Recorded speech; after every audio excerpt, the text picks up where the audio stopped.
What if I told you that the true secret to wealth has nothing to do with luck, hard work, or even opportunity?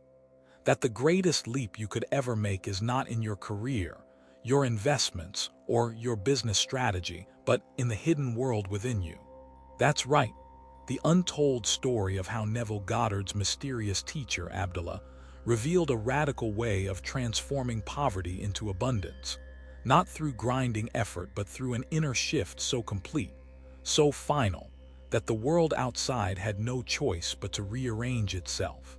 Tonight, I want to take you deep into that teaching, not as a dry philosophy, not as another motivational pep talk, but as a living truth you can step into right now. Because what Abdullah taught wasn't theory. It wasn't some vague spiritual ideal. It was practical, raw, and demanding. It required brutal honesty about who you are and who you've been pretending to be.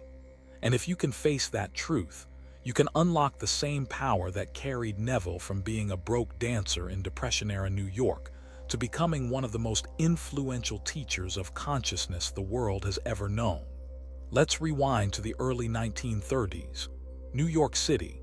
The Great Depression has shattered dreams and emptied bank accounts.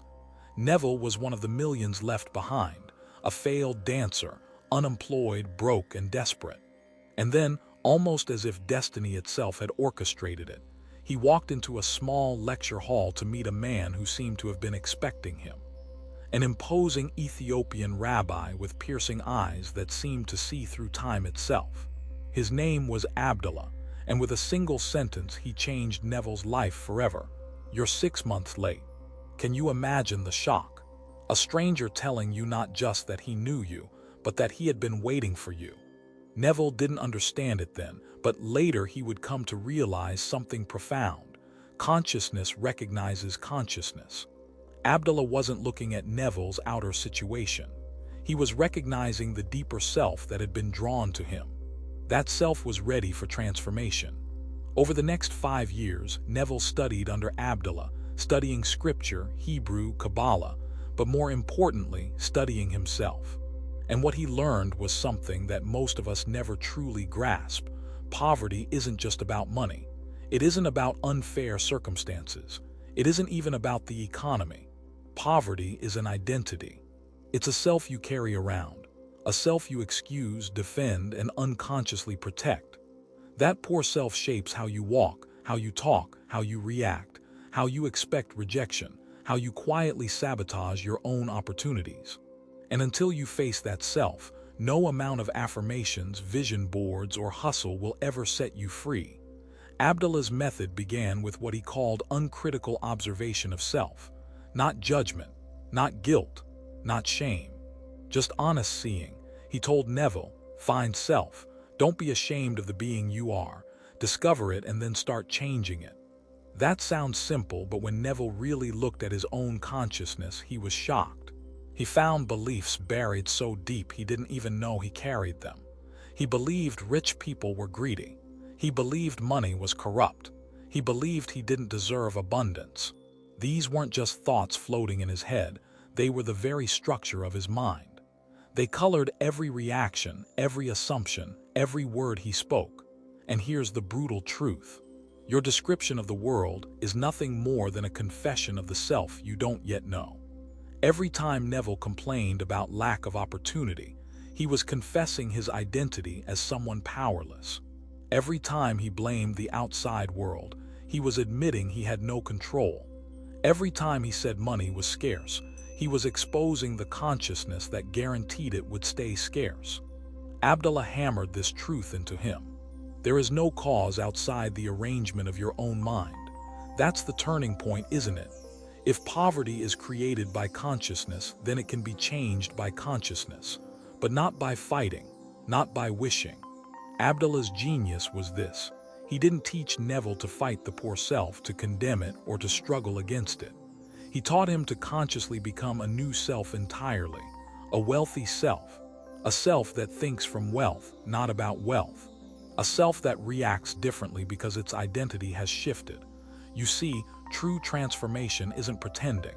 It isn't saying, one day I'll be rich. It's closing the door on the old identity so completely that only the new one lives. Neville learned this lesson in the most dramatic way when he longed to visit his family in Barbados for Christmas. He had no money, no ticket, no way to get there. But Abdullah wouldn't let him dwell in poverty. When Neville told him he wasn't any closer to Barbados, Abdullah simply said, "You are in Barbados." Then he turned, walked away, and slammed the door. That slam wasn't just physical, it was spiritual, it was final. From that moment, Neville had a choice: reopen the door by talking about his lack, or keep it closed by living as if he was already there. He chose the latter. He went to sleep every night feeling the humid air of Barbados, hearing the sounds of home, living in that reality in consciousness. And soon enough, his brother sent him money, arranged his passage, and, after some twists of fate, even upgraded him to first class, exactly as Abdullah had insisted. That's the power of what I call the closed-door consciousness. Once you accept something as fact in consciousness, you must slam the door on doubt, on limitation, on discussion of obstacles. Not denial, decision. You don't keep one foot in each world. You close the door on poverty and walk fully into wealth. But what about when it feels fake? What about when you try to step into the wealthy self and your mind screams, "This isn't real"? Abdullah had an answer for that too. That sense of fakery is actually a good sign. It means you're moving beyond your old identity. It means the old self is being challenged. And with gentle shifts, what Neville later called resets, you can ease into the new state until it feels natural. Remembering when, returning to the axis, choosing again and again until the wealthy self is the only self that remains. One of Abdullah's students put this to the ultimate test. This man believed he could never rise financially because of the color of his skin, because society was against him. And yet, by applying the same method, by closing the door on limitation and living as the self who possessed choice, freedom, and abundance, he transformed completely. Within 3 years, he was offered multiple business opportunities and was earning $250,000 a year, a staggering amount at the time.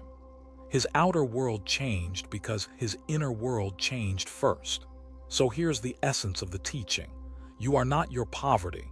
You are not your struggle. You are not even your current identity. You are the awareness that can assume any identity you choose. And the moment you close the door on the old and live fully in the new, the world must conform. Wealth is not something you chase. Wealth is something you become. And once you become it, nothing can take it from you. The question is, are you ready to let the old self die? Because most people aren't. Most people cling to the poor self, protect it, excuse it, even love it. They can't imagine life without it. But here's the liberating truth. That poor self was never really you anyway. It was just an arrangement of beliefs you accepted. And the moment you stop identifying with it, you step into the self that already possesses everything. So tonight, practice the first step. Uncritical observation of self. Notice your reactions to money, to wealth, to opportunity. See the poor self clearly. Then assume the wealthy self, live from that state. And when the doubts come, and they will, slam the door. Close it once and for all. Because wealth is not about getting. Wealth is about being. And the moment you are, the world will have no choice but to reflect it back to you.